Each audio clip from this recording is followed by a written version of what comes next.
Even now, at the start of the 21st century, for all our advances, we still haven't eliminated the scourge of war. In fact, the last 100 years have seen war waged on a greater scale than at any other time in human history. In this new series, my son Dan and I will be examining some of the greatest battles of the 20th century. Battles that have shaped the world we live in today. We'll fly to the Pacific to find out how America turned the tide against Japan. We'll see what remains of the ravaged city of Stalingrad. We'll go to the Far East to visit the battlefields of Vietnam and the front line of the ongoing conflict in Korea, still unresolved to this day. We'll travel to the Falkland Islands, scene of the last war on British territory, and journey to the Middle East to describe battles at the heart of the blighted relationship between Arabs, Israelis, and the Western world.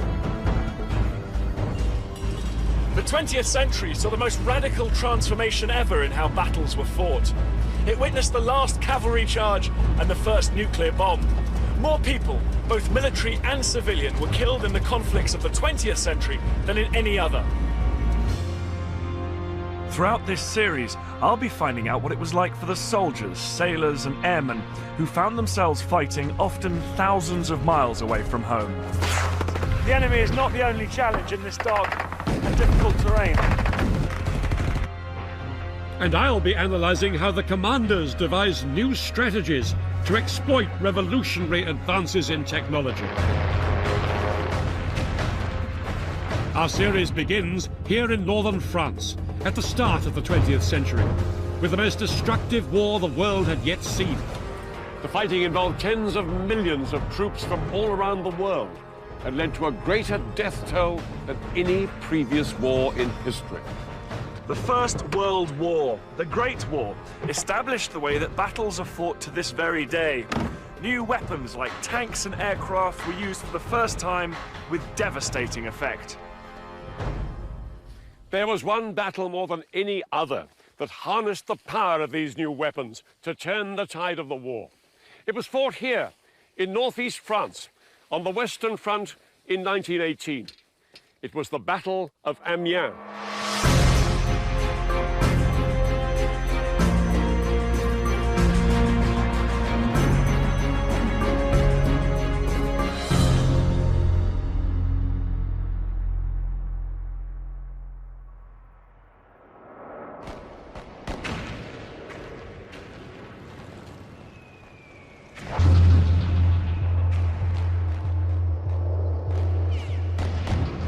By the beginning of 1918, Europe's superpowers had fought each other to a standstill on the killing grounds of northern France and Belgium.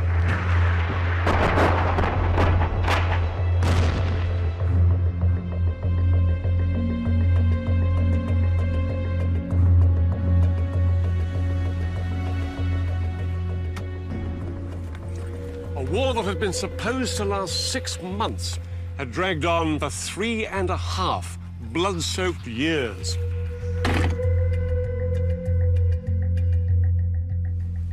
When the First World War began, nobody had expected the conflict would turn out the way it did.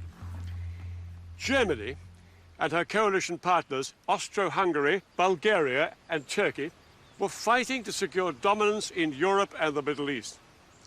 In the east, they had driven deep into Russia and captured huge swathes of land.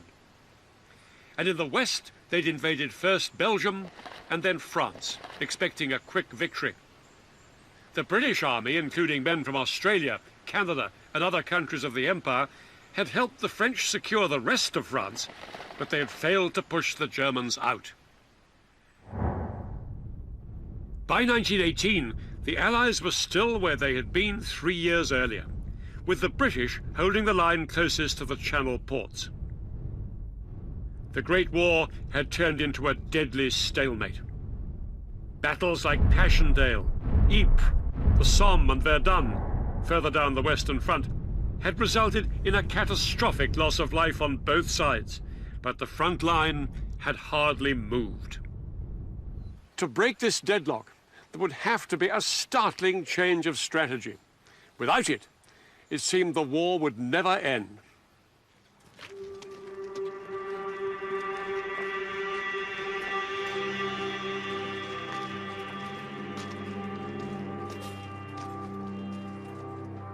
The soldiers have been dug in here on the Western Front for the best part of 3 years, and they've been slogging it out in a chain of murderous offensives that seem to them to be pretty futile. Life in these trenches alternated between long periods of mind-numbing boredom and short moments of extreme danger. The daily routine in the trenches was made infinitely worse by the fact that months of shelling had destroyed the landscape. What had been a countryside of rolling farmland was now one of utter devastation.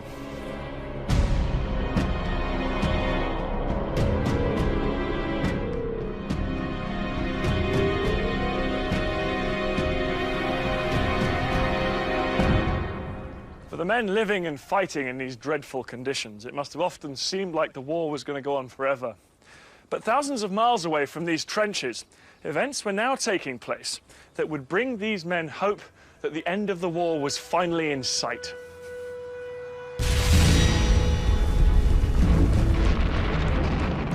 Throughout the war, there had been a vicious fight for control of the Atlantic shipping lanes.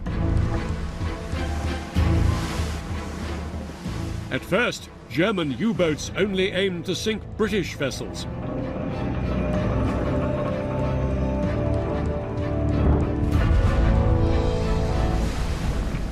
By 1917, they made the mistake of targeting supply ships belonging to the United States of America. For America's President Woodrow Wilson, this was an outrage too far, forcing him to declare war on Germany. After 3 years of watching and waiting, America was now firmly in the fight.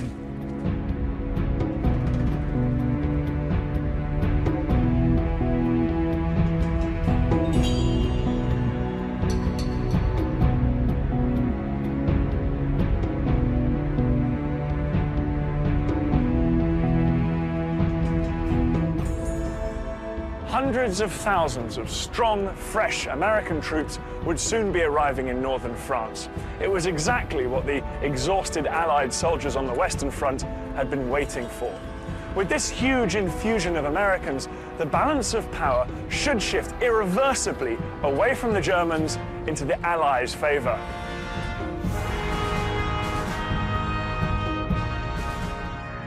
As we marched through the town, the sidewalks were full of people. We felt so proud and important that such a fuss was being made over us. The French girls would jump in the ranks and throw flowers at us. Of course, we were looking forward to the great adventure ahead of us. We were looking forward to the fight.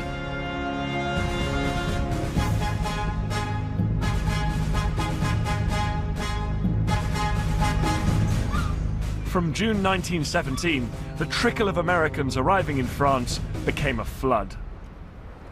But there was a problem with these American troops, nicknamed doughboys. They were raw, inexperienced recruits. Once they arrived in France, they'd need months of training to get them ready for battle. The fact was, the Allies would have to hold the line against the Germans by themselves for a while longer.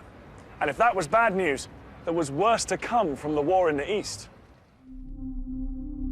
Since the beginning of the war, Germany had been locked in battle with Russia on the Eastern Front. But by the beginning of 1918, this had changed dramatically.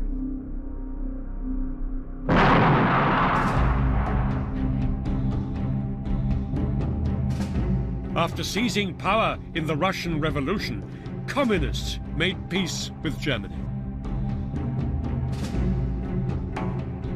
With the war in the East at an end, in early 1918, hundreds of thousands of crack German troops could be freed up to fight on the Western Front.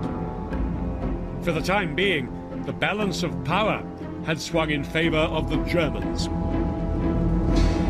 But if the Germans were to win this war, they had to make their move before the Americans became fully operational. After 3.5 long years, the war had suddenly become a race against time. By spring 1918, it looked as if Germany would win that race.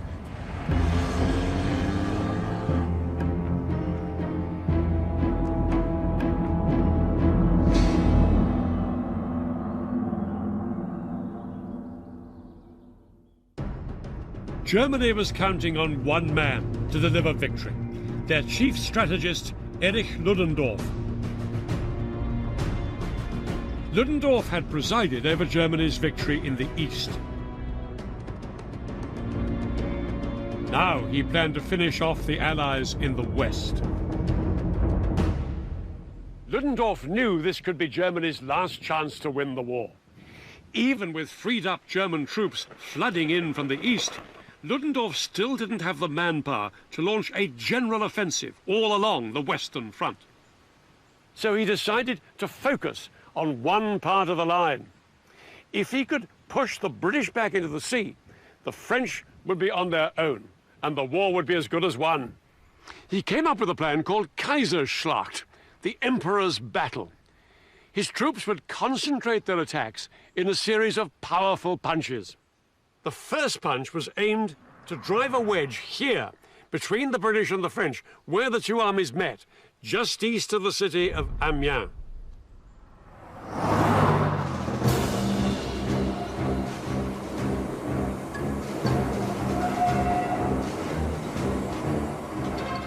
Amiens was the most important city on the Western Front, but it lay only 39 miles behind a part of the front that was poorly defended.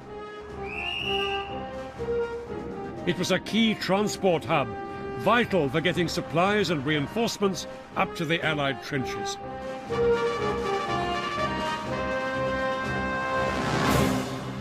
If Ludendorff could capture this city of Amiens, then he would divide the British from the French and cut their supply line. He chose March the 21st to launch his offensive and named it after Germany's patron saint, Michael. A massive force of unprecedented strength and quality began to be put together for the offensives. The German army was scoured for the toughest, fittest, and most experienced soldiers.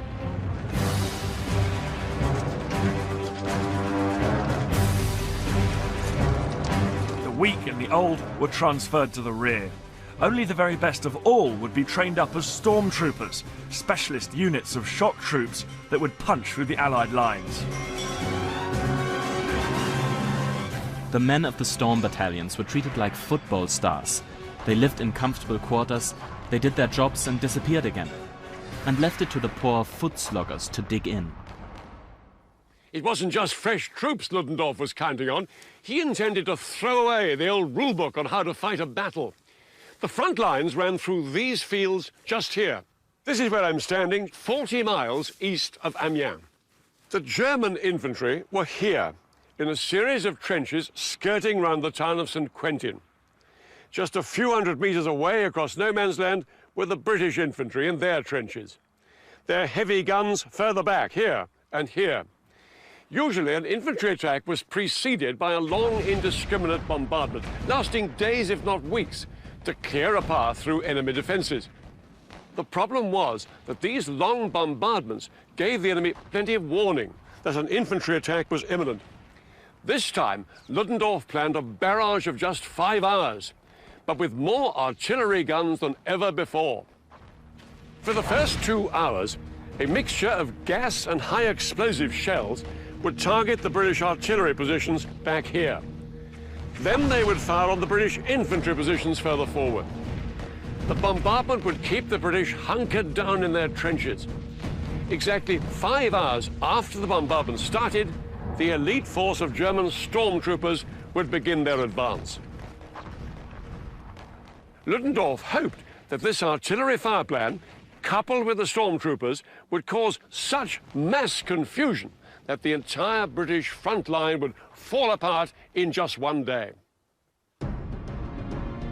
In Ludendorff, the Germans had a strong commander with a clear battle plan. On the Allied side, there was no man in overall charge. The British were led by Field Marshal Douglas Haig. He rarely saw eye to eye with the French Chief of Staff, General Ferdinand Foch. And now there was also the American commander, General John Pershing. There was little sign of coordinated leadership between the Allied commanders, and March 1918 would present them with their greatest challenge so far.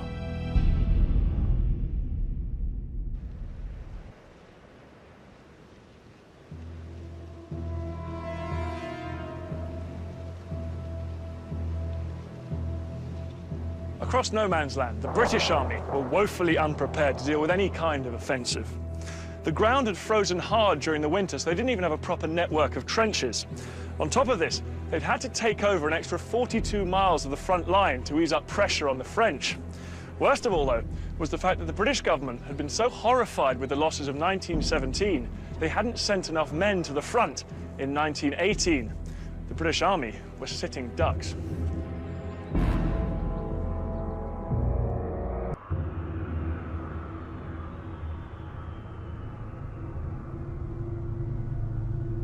On the stroke of 4:40 a.m. on March the 21st, the eerie calm in the Allied trenches was broken by the heaviest bombardment of the entire First World War.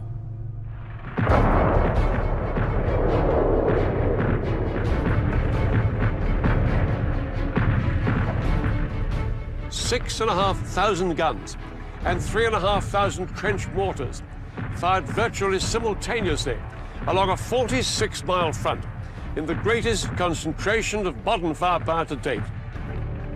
Into this brew of high explosive and razor-sharp shrapnel was mixed a concoction of lethal gases which hung in the air for hours, burning the eyes of soldiers and horses.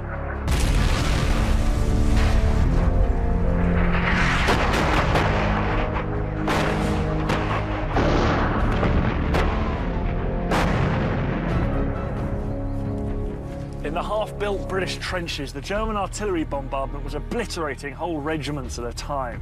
Entire units were literally being wiped off the face of the earth. The British were being slaughtered.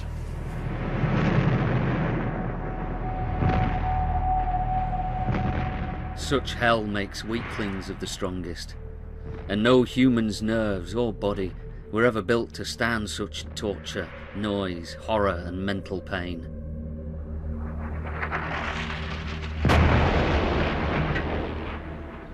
At 9:40 a.m., the first wave of German troops scrambled forward in their gas masks through the fog.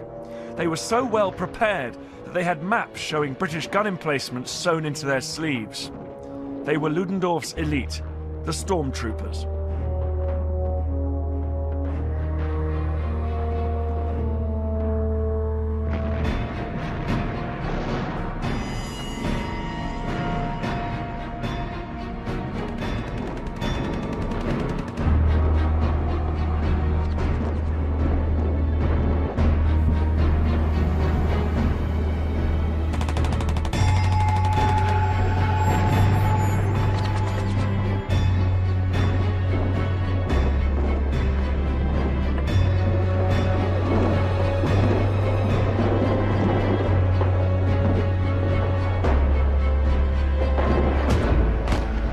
All morning, the stormtroopers forced their way through gaps in the Allied lines, which were already weakened by the artillery barrage. Armed with light machine guns, hand grenades and flamethrowers, they swarmed forward. Whenever they came up against particularly stubborn resistance, they'd skirt around it, looking for weak points elsewhere and seeking out the more exposed artillery positions in the rear. The stormtroopers left the job of mopping up any remaining strong points to the main infantry force moving up behind.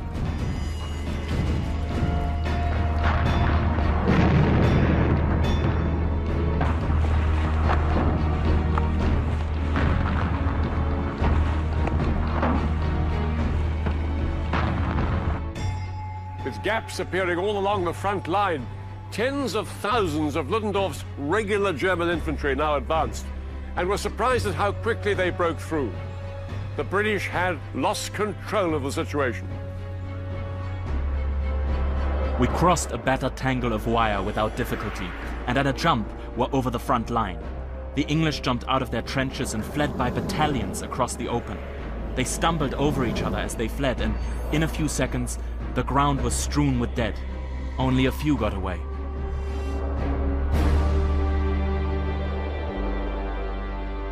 Thousands of British troops were cut off and surrounded and forced to surrender at this remorseless attack. Thousands more, suffering from the effects of gassing, coughed and staggered their way to the rear, where they hoped to find some shelter. By midday, the British troops facing the attack had lost a third of their number. A full-scale British retreat had begun. For days, the German advances continued. Then, on April the 5th, the Allies finally managed to stand firm just 11 miles from Amiens.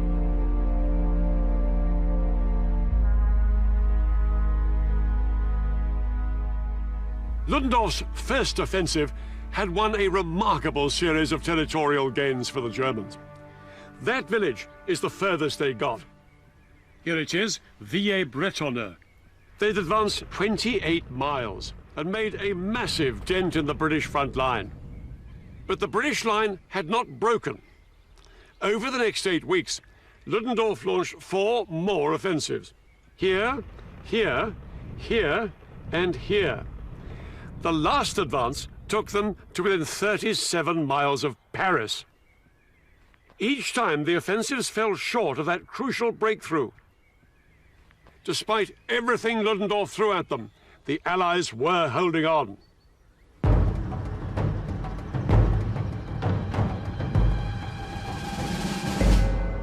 The outcome of the First World War now hung in the balance. The Germans had extended their front lines so much, they were now stretched very thinly along the length of the Western Front, and the Allies were finally starting to regroup. It was a critical point in the race against time. That would mark the tip of the German advance towards Paris. Control of it gave the Germans a key strategic foothold on the road to the French capital. If the Allies were to prevent Ludendorff from strutting down the Champs-Élysées, the German stronghold in Belleau Wood would have to be cleared.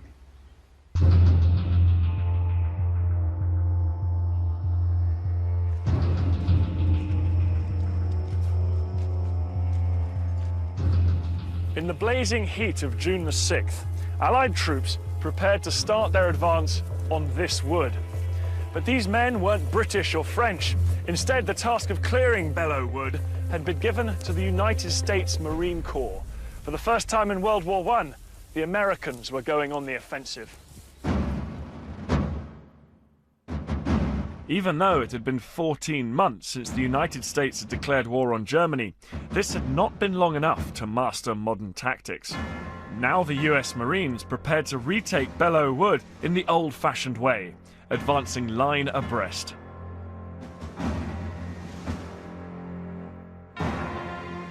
Over their heads, American guns laid a barrage of shells to soften up the German defences.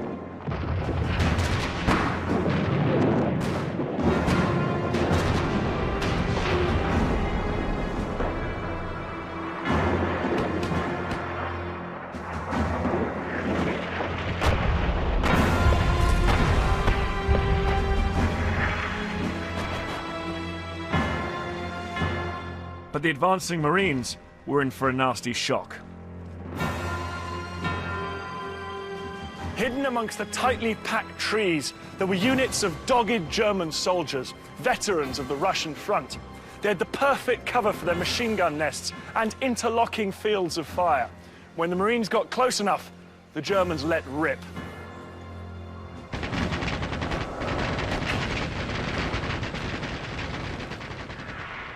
We hadn't gone 50 yards when they cut loose at us from the woods ahead. And more machine guns than I had ever heard before.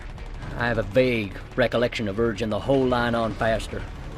We came to an open wheat field full of red poppies, and here we caught hell.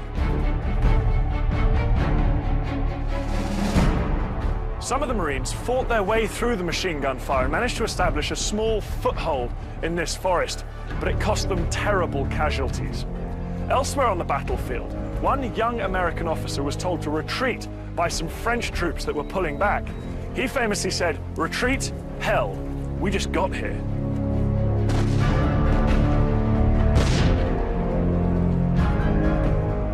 The difficulty with Belleau Wood was that you never knew where the front was. While you were fighting in one direction, all of a sudden, without warning, you would find there's some Germans to the rear that needed to be mopped up. That was Belleau Wood.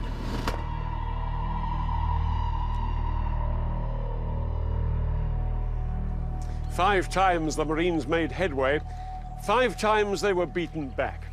But on the 6th attempt, the Marines finally prized Belleau Wood away from the German grip. It had been a terrible cost. In their first encounter with the Germans, the US Marine Corps suffered 10,000 casualties.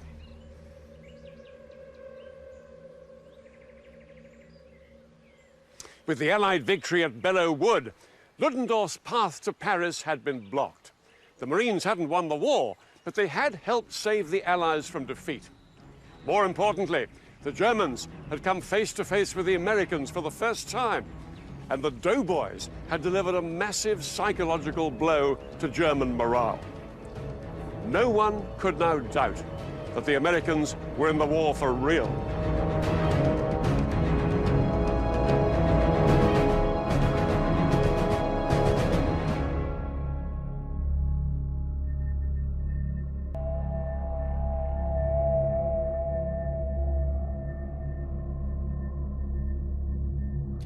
Throughout the spring offensives, Ludendorff had committed everything he had, and he now came face to face with the plain truth. That his army was exhausted and overextended, and he had lost more men than he could ever replace. And for all that, he'd still failed to break the Allied line. Now the Allies had the opportunity, and they seized it. They would now take the fight to the Germans.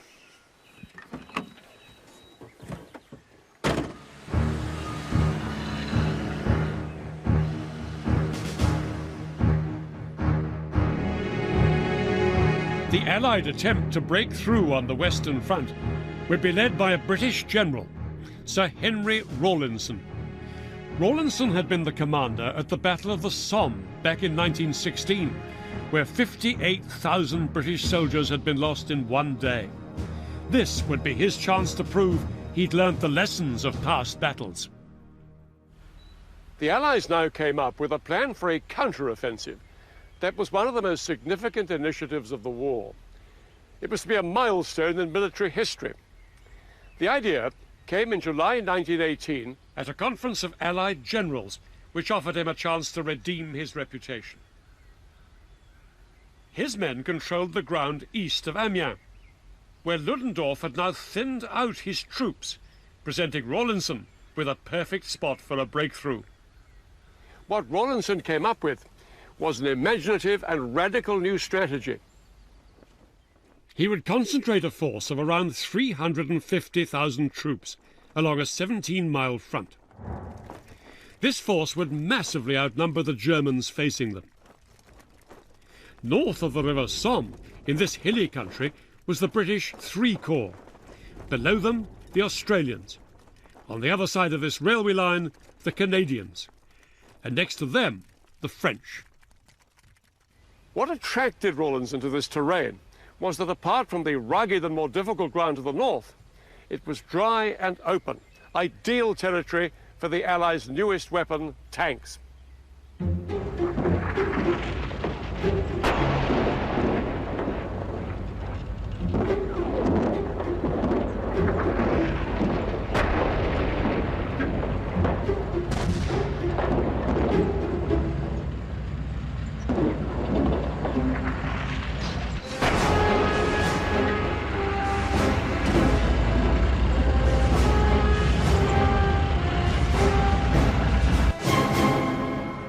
To Today, tanks and armoured vehicles are one of the most important weapon systems in a modern army. Back in 1918, troops regarded them with quite a lot of suspicion. They were prone to mechanical failure, and they were slow. Their top speed was about 4 miles per hour, and this made them vulnerable to enemy artillery fire.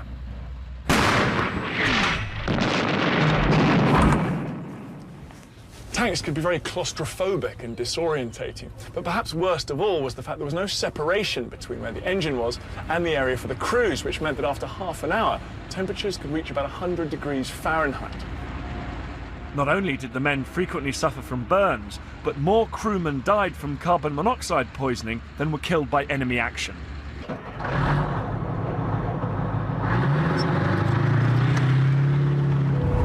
In fact, usually, after just one day of battle, tank crews had to be sent to recover in a field hospital from the experience.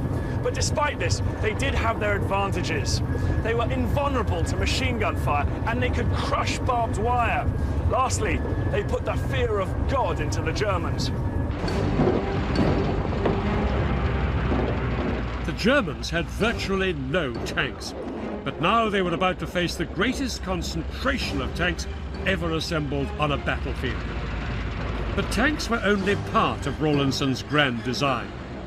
The Battle of Amiens would use all the resources he had, working closely together, just as they do today.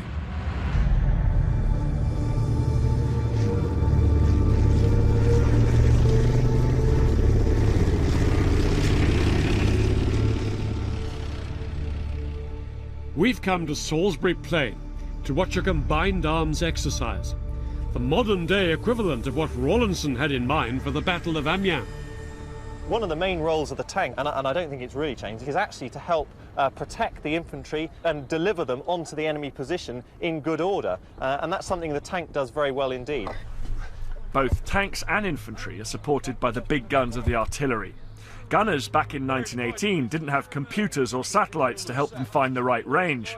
Normally, before a battle, they would fire off test shots, but before the Battle of Amiens, they were ordered to use only maps and mathematics so as not to alert the Germans.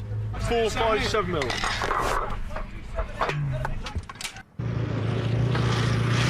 Unlike 1918, today's infantry are carried into battle by armoured personnel carriers. But the carriers can only take them so far. In the final stage of an assault, there's no alternative but to get out and go in on foot.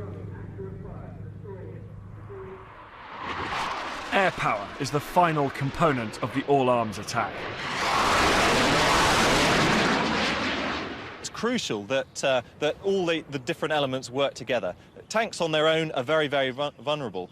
Likewise, the infantry and everything else. So it's crucial that the tanks, the engineers, the artillery and the air support all work together to destroy the enemy positions. So as Rawlinson approached the Battle of Amiens, he had a quite new system of weapon systems, tactics and everything. It's all-arms cooperation. That's right, and although the weapons and the vehicles have become much more technologically advanced over the years, the basic tactics that they used back in 1918 haven't really changed a great deal.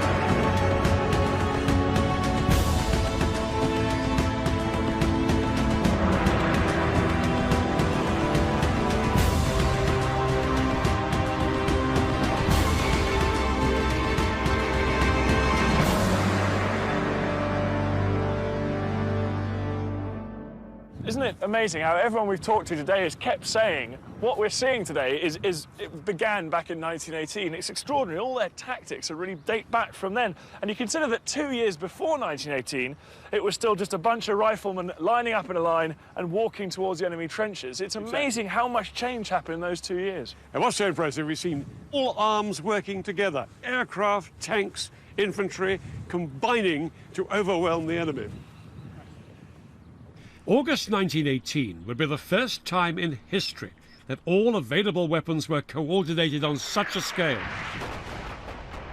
To a meticulous timetable, the guns would create a curtain of fire that would move forward 100 meters every 3 minutes, wiping out many German defensive positions.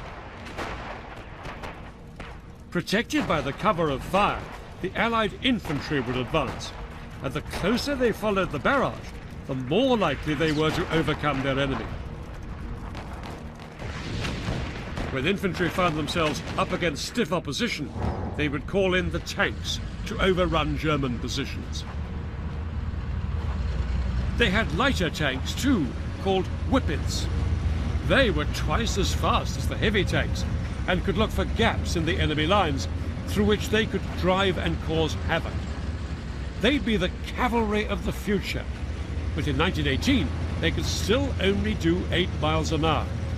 Horses were still faster, and Rawlinson had thousands of them waiting to gallop into battle. Rawlinson set his men 3 objectives. First, he drew a green line on the map, 2 miles behind the first enemy line. He gave them 2 hours to reach it. There, they'd consolidate, and new forces would pass through them and fight their way through to the red line, which he marked 3 miles further on. And if by the end of the day they could then reach his blue line, they would have achieved an 8-mile advance altogether. It would be the biggest advance in one day's fighting of any Allied force on the Western Front since the war began.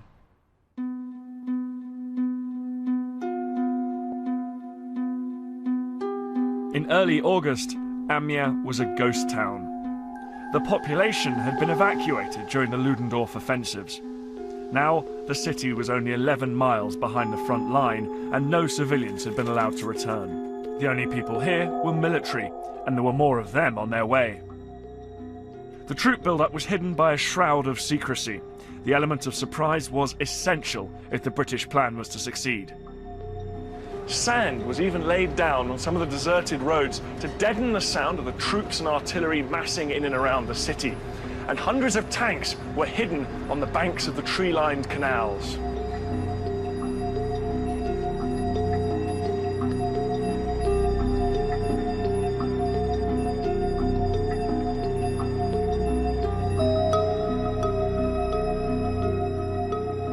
To make sure each soldier knew just how important it was to maintain secrecy, a small note was pasted into their pay books.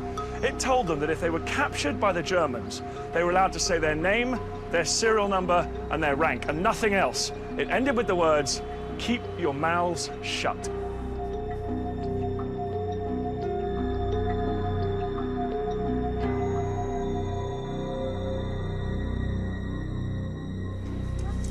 A few days before the battle began, reports reached German commanders that unusual noise had been heard outside Amiens, perhaps signifying an Allied build-up.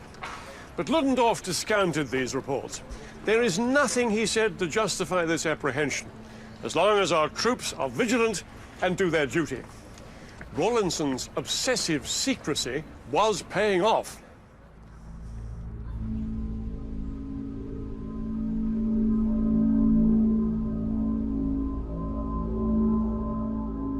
The early hours of August the 8th provided the perfect conditions for the launch of Rawlinson's elaborate plan. It was a moonless night, and from the river valleys, a ground mist provided valuable cover for the tanks rumbling into position.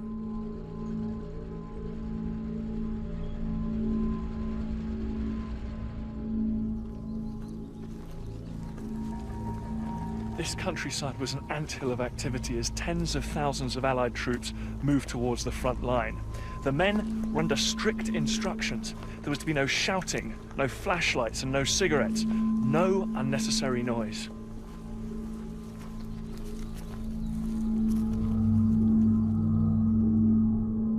The silence played on our nerves a bit. As we got our guns into position, you could hear drivers whispering to their horses and men muttering curses under their breath. And still the silence persisted. 0 hour was set at 4:20 a.m. the hour before dawn. As it approached, all was silent.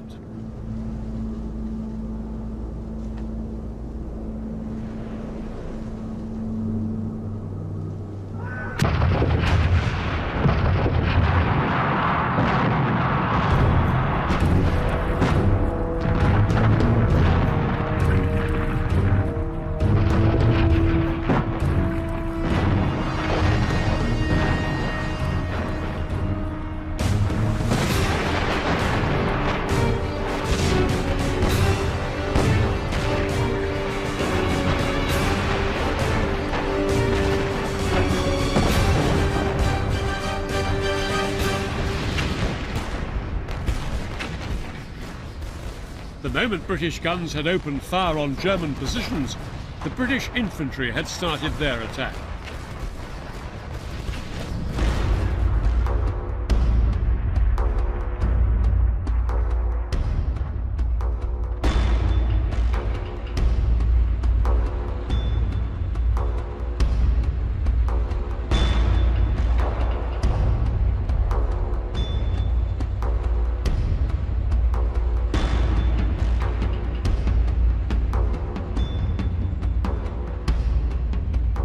As the British, Canadian and Australian infantry advanced, the early morning fog was so thick they could only see about 10 yards in front of them. It was made even murkier by the smoke from the exploding artillery shells.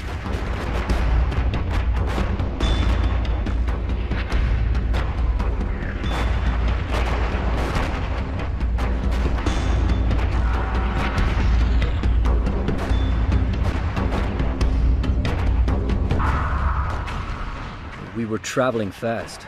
The sweat was rolling down my face. The shells were bursting everywhere, some of them very low. Machine gun bullets also whistled over us from the left flank, where the advance had been held up for a while. Precisely as planned, the creeping barrage and the almost simultaneous infantry assault took the Germans totally by surprise. Some lead Allied units stormed into enemy trenches and bunkers and captured or killed the German defenders before they had any chance to organize a counterattack.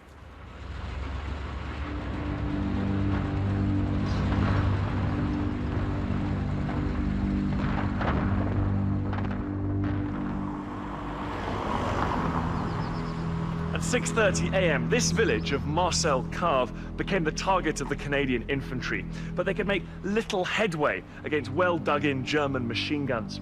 Then help appeared in the form of a lumbering Mark V British tank. Its commander, a lawyer from Somerset, sized up the situation and advanced into the village.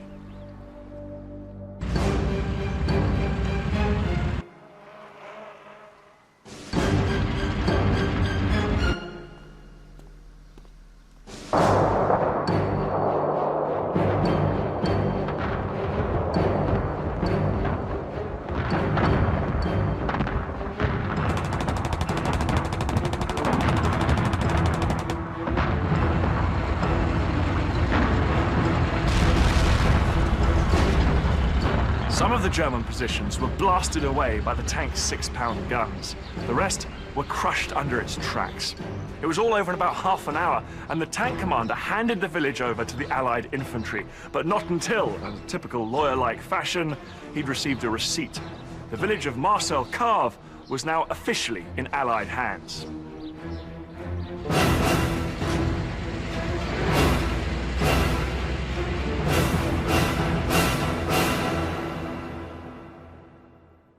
The taking of this village of Marcel Cave put the Canadians across Rawlinson's first objective, his Green Line.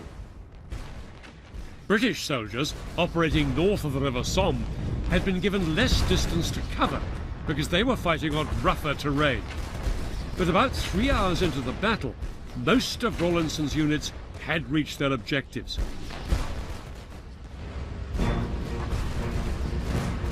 Now they could rest while new troops were pushed through to continue the attack.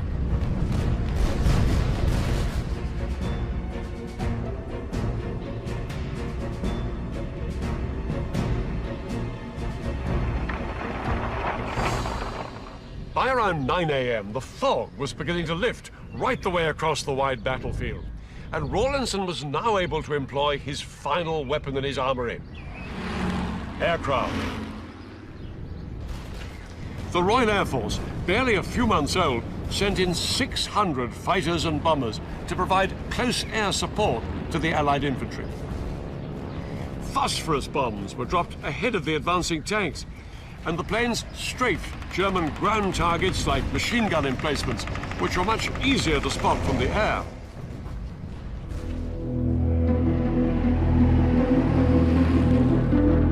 Low-flying planes ate away at German morale. For any experienced British airman, it was a bewildering experience.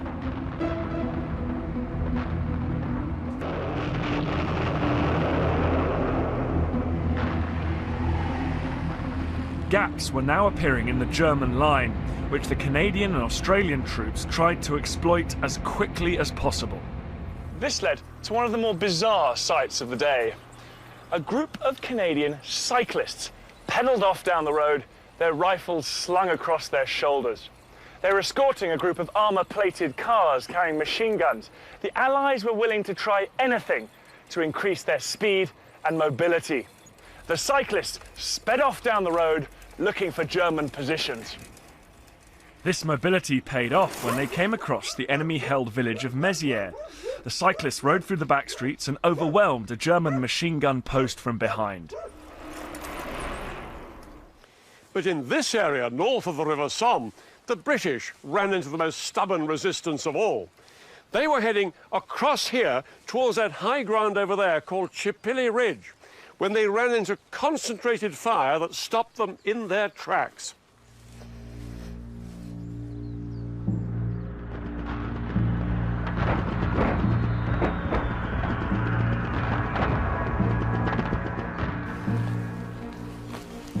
The British troops didn't have that many tanks supporting them because the terrain on this side of the Somme was unsuitable. To make matters worse, these men had borne the brunt of months of heavy fighting and they were weakened and exhausted. They did manage to get to the edge of this open field just opposite Chipilly Ridge over there. But as soon as they got here, they were driven back into these woods by devastating German machine gun fire.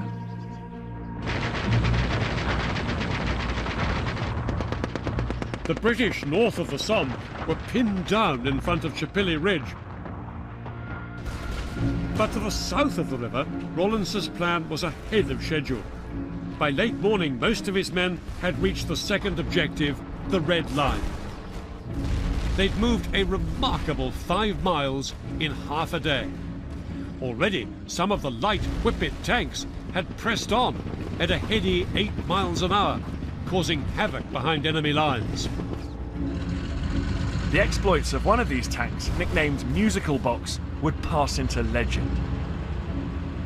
For 9 hours it ran wild, attacking German artillery from the rear, surprising resting German troops, and even ramming a truck into a stream. The Germans peppered the tank with bullets. They perforated fuel tanks stored on the roof, and soon petrol was flooding down inside the tank. The crew were forced to don gas masks as they pushed on, now ankle-deep in petrol. Soon, a German shell hit the tank and it burst into flames. The 3 crewmen scrambled to escape, and as they did so, one of them was shot dead and the other 2 captured by the Germans. The British tank drivers weren't the only ones to feel the heat of the German guns that afternoon.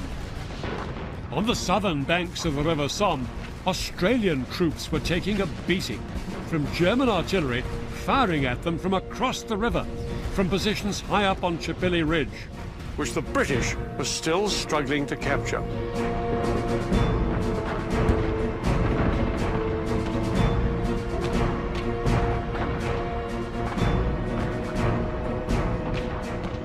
Hours after the British were supposed to have captured this vital sector of the north bank of the Somme, the area was still in German hands.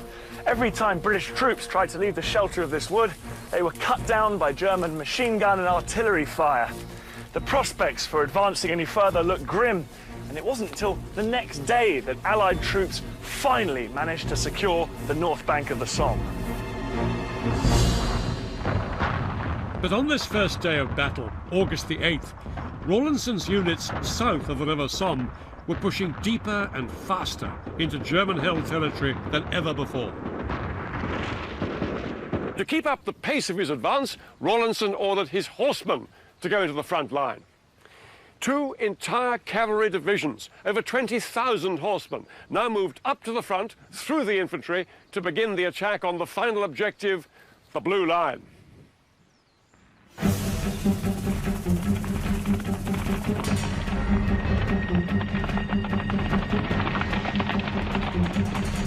The cavalry surged forward, easily outstripping the lumbering tanks that were supposed to provide them with supporting fire. But once the horsemen left the tanks behind, they found themselves at the mercy of German machine guns. One group of horsemen left this village of Beaucourt and ran into lethal fire from that wood over there. Men and horses crashed to the ground, the surviving horses stampeded. Even with this bloodshed, August the 8th would still be the British cavalry's most successful day of fighting on the Western Front during the entire war. The German line had been shattered, and for the first time in years, the cavalry could charge through the gaps. They galloped east, sowing chaos behind enemy lines and taking thousands of prisoners.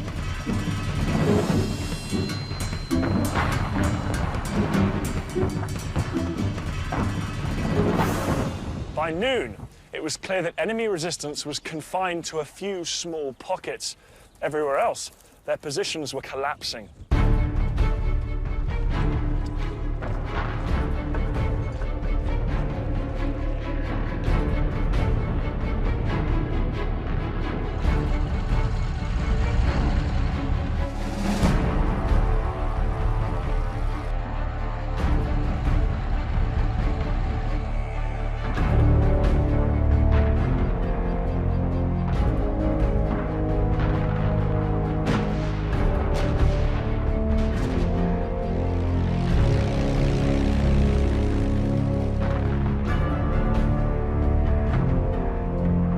Allied soldiers found that the German troops were all too willing to surrender to them. In fact, one lone Australian was nearly overwhelmed when 100 Germans tried to give themselves up. The once mighty German army was showing signs of falling apart.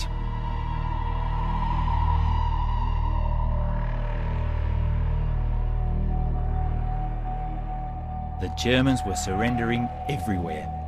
We knew it was going to be the end of the war. Ludendorff lost more ground to the Allies on the first day of the Battle of Amiens than on almost any other day in the war on the Western Front. But what he found even harder to accept was that entire German units had surrendered wholesale.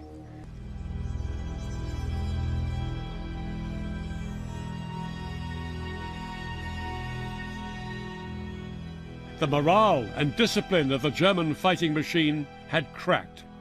Ludendorff later called August the 8th the blackest day for the German army in this war. He had a nervous breakdown and told the Kaiser the war must be brought to an end.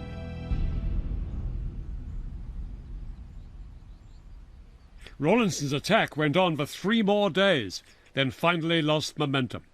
The Battle of Amiens was over. But it earned Rawlinson a place in military history as the man who used new technology and tactics to liberate warfare from the tyranny of the trenches.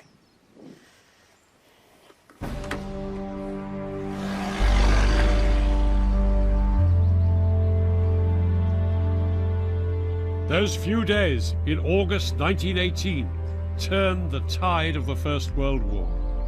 After the Battle of Amiens, the British and French, refreshed by American troops, fought on for another 3 months, liberating more and more German-held territory.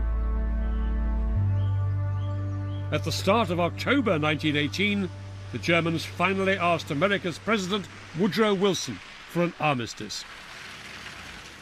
Early in the morning of November the 7th, the Supreme Allied Commander, Marshal Foch, arrived here by train in the forest of Compiègne, outside Paris.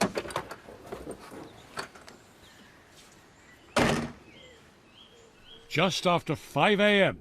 on the 11th of November, the leader of the German delegation signed the armistice document. It would take effect at 11 that morning.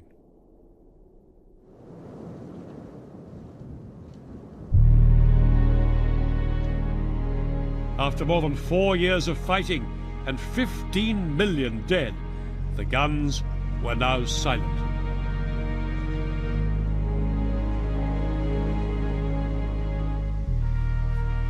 A new world order emerged from the First World War.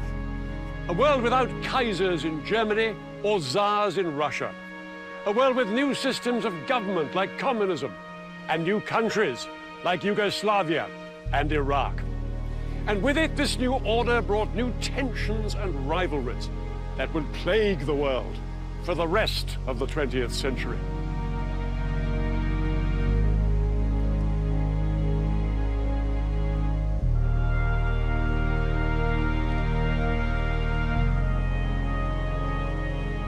But the darkest legacy of the First World War began in a military hospital where a corporal in the German army was recovering from the effects of being gassed by the British. He was seething with resentment at what he perceived as Germany's national humiliation. That resentment would simmer away until 20 years later, it ignited a second great global conflict. That corporal's name was Adolf Hitler, and he would never forget the experience of 1918.